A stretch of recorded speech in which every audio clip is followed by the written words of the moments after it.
ইন্নাকা হামিদুম মাজিদ। সবারই কিসমত ডেকেছে আধার, ভরে গেছে পাপে, নেমেছে জুলমাত। কথা বলেন ঠিক কিনা? সবারই কিসমতে ডেকেছে আধার, ভরে গেছে পাপে, নেমেছে জুলমাত। আমরা এমন কি কেউ আছি যে একজনের একটা পাপও নাই? এরকম আছে কেউ?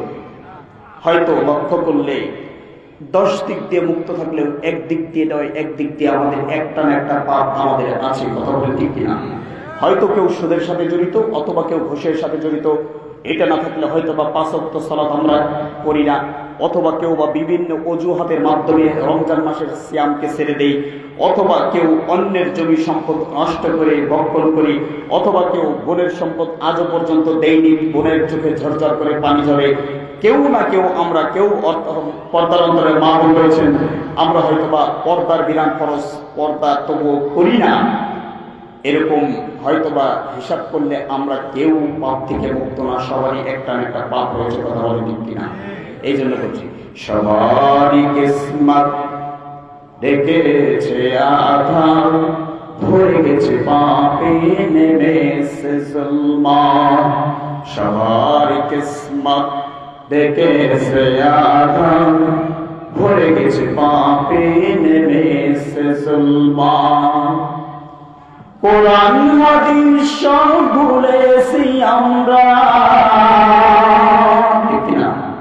কোরআন হাদিস সব ভুলেছি আমরা, কোরআন হাদিস সব ভুলেছি আমরা, কি করে পাবো প্রভুর রহমত? সবারই কিসমত ডেকেছে আধার, ভরে গেছে পাপে, নেমেছে জুলমাত। সবারই কিসমত ডেকেছে আধার, ভরে গেছে পাপে, নেমেছে জুলমাত।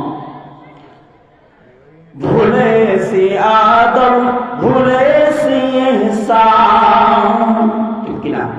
ন্যায় পরায়ণতা আছে? নাই। ইনসাফ নাই, বেইনসাফিতে ভরপুর।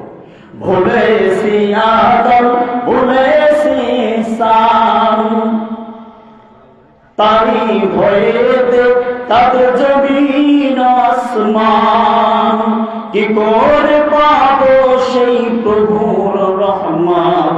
সমাজ কিসমত ভরেছে আধার, ভরে গেছে পাপে, নেমেছে জুলমাত। সবারই কিসমত ডেকেছে আধার, ভরে গেছে পাপে, নেমেছে জুলমাত। তাকবীর!